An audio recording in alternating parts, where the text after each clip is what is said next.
আসসালামু আলাইকুম এভরিওয়ান, সবাই কেমন আছেন? এটা আমাদের ডেইলি লাইফের ব্লগ। সবাইকে আমাদের ব্লগে স্বাগত। বৃহস্পতিবারের ব্লগ এটা।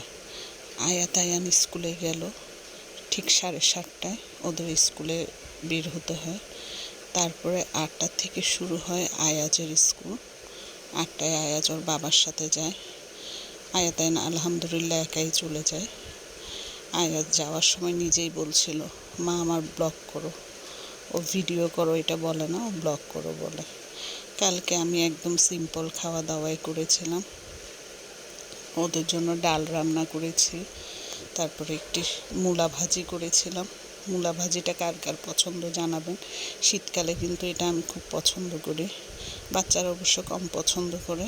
ওদের জন্য চিকেন ফ্রাই ছিল, ওদেরকে চিকেন ফ্রাই করে দিয়েছিলাম। আর আমরা রুই মাছ ভাজি করেছি। রুই মাছ ভাজির ক্লিপসটা নিতে পারিনি, একটু ব্যস্ত ছিলাম ঘরের কাজে। তারপরে ওরা স্কুল থেকে আসলো, এসে ওদের হোমওয়ার্কগুলো শেষ করলো। তারপরে ওদের টিচার ওদের পরীক্ষা নিচ্ছে। ওদের 20 তারিখ থেকে বার্ষিক পরীক্ষা। ওদের জন্য সবাই দোয়া করবেন। বাচ্চাগুলোর উপরে আসলে অনেক প্রেশার হয়ে যায়। তারপরেও কী করব, আমাদের দেশের শিক্ষা ব্যবস্থাটা এমন, বাচ্চাদেরকে প্রেশার না দিলে পড়ালেখা হয় না। তারপর বিকেলবেলা ওদের জন্য একটু চনা ভাজি করলাম। এই যে আমার চনা ভাজির রেসিপিটা আপনারা অবশ্যই দেখেছেন। আমি সব মশলা দিয়ে চনা ভাজিটা করি। অনেকে আছে কম মশলা দেয়। আমরা চিটংয়ের মানুষ একটু মশলা তেল এগুলো বেশি খাই, আমাদের এই একটা সমস্যা। আর তার মধ্যে ওদের জন্য একটু আলুর চপও করলাম। আলুর চপ আয়ানের খুব পছন্দ। আয়াজ তো আলুর চপ পেলে অনেক খুশি হয়ে যায়।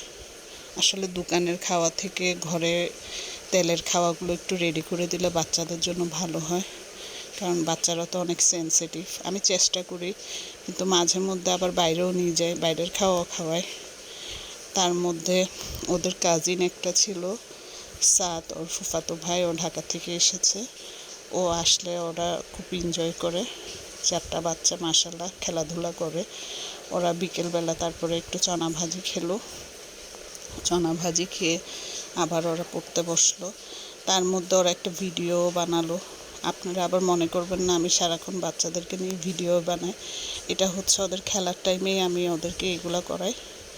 আসলে বাইরে যাওয়া থেকে বাসায় বসে একটু খেলাধুলা করলে ওদের জন্য ভালো হয়। শুক্রবারটা আমি সারাদিন ওদেরকে খেলতে দিই। আমি সবসময় যে একদম ঘরেই বাচ্চাদেরকে রেখে দিই তা না, টাইম মতো সব কিছু করানোর চেষ্টা করি।